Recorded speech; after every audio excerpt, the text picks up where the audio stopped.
कभी भी न्याय नहीं कर सकता।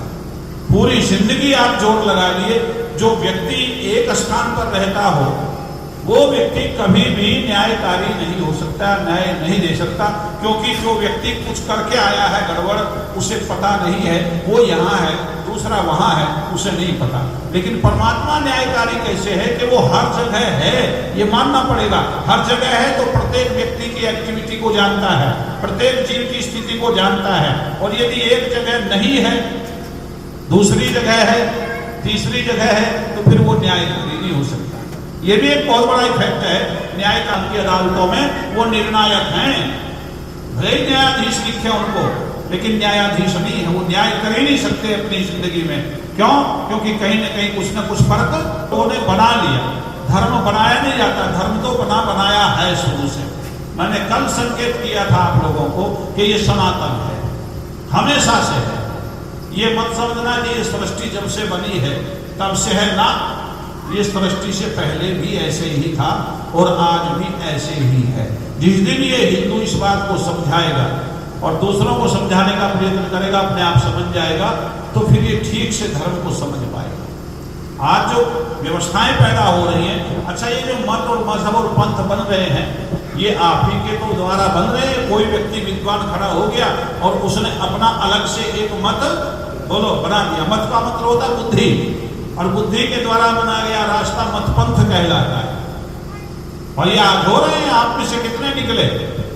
क्यों नहीं, कितना निकल गया हिंदुओं से, मैं हिंदू शब्द प्रयोग कर रहा हूं, क्षमा चाहूंगा, कितने निकले हैं इन लोगों से बाहर? आज भी निकलते जा रहे हैं, स्थिति विपरीत होती जा रही है आप। और आप सोच रहे हैं कि वो भी हिंदू, कल वो भी कहेंगे कि हम तो आर्य नहीं, हम तो हिंदू नहीं है, हम तो मानते ही नहीं अपने आप को कि हम हिंदू हैं। कौन कौन से हैं? शांति कुंज अलग हो गया, क्यों जी, निरंकारी अलग हो गए, परिणामी अलग हो गए, और भी कई मत पंथ हैं जो अलग हो गए हैं आप लोगों से, और वो अपने अलग अलग लीक पाड़ करके चल रहे हैं। इसके पीछे कारण यही है कि धर्म को उन लोगों ने समझा नहीं। जिस दिन समझ लेंगे उस दिन पता लगेगा। धर्म जो होता है वो राष्ट्र से बड़ा इसलिए माना जाता है कि राष्ट्र धर्म के द्वारा सुरक्षित होता है, धर्म राष्ट्र के द्वारा सुरक्षित नहीं होता। राष्ट्र धर्म को सुरक्षित नहीं कर सकता। हाँ, एक तरीका राष्ट्र धर्म को सुरक्षित करने का लगे, यदि राजा धार्मिक हो तो। राजा यदि वेद के आधार पर चलने वाला हो तो माना जाता है कि ये धर्म को सुरक्षित रखेगा।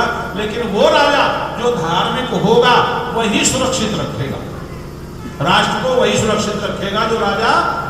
चलिए आइए, एक मंत्र याद आ गया, चलते चलते उसको बता रहा हूं ताकि और आपकी समझ में आ जाए वेद क्या कहता है। बड़ा प्रसिद्ध सा मेरा प्रवचन रहा है, और उस प्रवचन की कुछ लाइनें आपके बीच में मैं कह रहा हूं। अथर्ववेद का मंत्र है, वो कहता है आचार्य ब्रह्मचारी ब्रह्मचारी प्रजापति। अगली बातें छोड़िए, दो ही शब्दों के लिखिएगा। यहाँ ये मंत्र एक बात को प्रदर्शित करता है, ये दोनों बातें सिद्ध होंगी, राष्ट्र बड़ा या धर्म बड़ा। वो कहते हैं कि आचार्य को, राजा को ब्रह्मचारी होना चाहिए। दो शब्द है, आचार्य को भी ब्रह्मचारी होना चाहिए। क्यों? क्योंकि आचरण कौन सिखाता है? आचार्य। यदि उसका आचरण